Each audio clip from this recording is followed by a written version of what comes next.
முருகப்பெருமானின் அறுபடை வீடுகளில் 2ஆம் படை வீடான தூத்துக்குடி மாவட்டம் திருச்செந்தூர் ஸ்ரீ சுப்பிரமணிய சுவாமி கோவிலில் கந்தசஷ்டி பெருவிழா நடைபெற்று வருகிறது.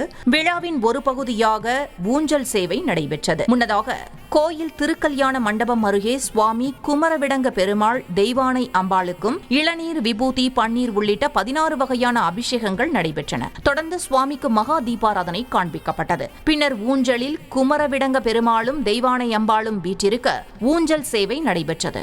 முதல் 3 நாட்கள் நடைபெறும் இந்த ஊஞ்சல் விழாவிற்கு மறுநாள் ஞாயிற்றுக்கிழமை மஞ்சள் நீராட்டு விழாவுடன் விழா நிறைவடைகிறது.